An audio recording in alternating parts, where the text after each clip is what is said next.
നമസ്കാരം. മലപ്പുറം വളാഞ്ചേരിയിൽ ദമ്പതികളെ മയക്കിക്കിടത്തി സ്വർണം കവർന്നതായി പരാതി.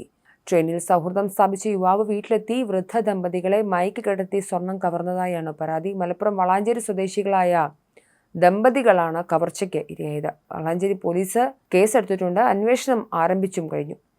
ചൊവ്വാഴ്ചയാണ് മുട്ടുവേദനയുടെ ചികിത്സയ്ക്കായി കൊട്ടാരക്കര പോയി മടങ്ങും വഴിയാണ് യുവാവ് ദമ്പതികളെ ട്രെയിനിൽ വെച്ച് പരിചയപ്പെടുന്നത്. നേവി ഉദ്യോഗസ്ഥൻ നീരജ് എന്ന് ഇവർ സ്വയം പരിചയപ്പെടുത്തി. ദമ്പതികളോട് ഇരുവർക്കും സീറ്റും ഇയാൾ തരപ്പെടുത്തി നൽകുകയുണ്ടായി.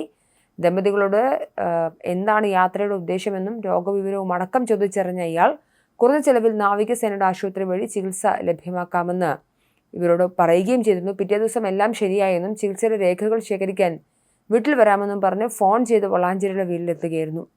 ബുധനാഴ്ച ഉച്ചയോടെ വീട്ടിലെത്തിയ യുവാവ് താൻ കൊണ്ടുവന്ന ഫ്രൂട്ട്സ് ഉപയോഗിച്ച് സ്വയം ജ്യൂസ് തയ്യാറാക്കി ഇരുവർക്കും നൽകുകയായിരുന്നു. തൊട്ടു പിന്നാലെ ഇരുവർക്കും ദേഹാസ്വാസ്ഥ്യം അനുഭവപ്പെട്ടപ്പോഴാണ് ഗ്യാസിൻ്റെ ആണെന്ന് പറഞ്ഞ് ഓരോ ഗുളികയും നൽകി. ഇതോടെ ഇരുവരും മയങ്ങി വീഴുകയും കവർച്ച നടത്തിയ യുവാവ് സ്ഥലം വിടുകയുമായിരുന്നു. ബോധം തെളിഞ്ഞപ്പോഴാണ് ചതി നടന്നെന്നും കവർച്ച സംഭവിച്ചെന്നും ഇവർക്ക് മനസ്സിലായത്. തുടർന്ന് പോലീസ് സ്റ്റേഷനിൽ പരാതി നൽകി. വളാഞ്ചേരി പോലീസ് കേസെടുത്ത് അന്വേഷണം ആരംഭിച്ചു.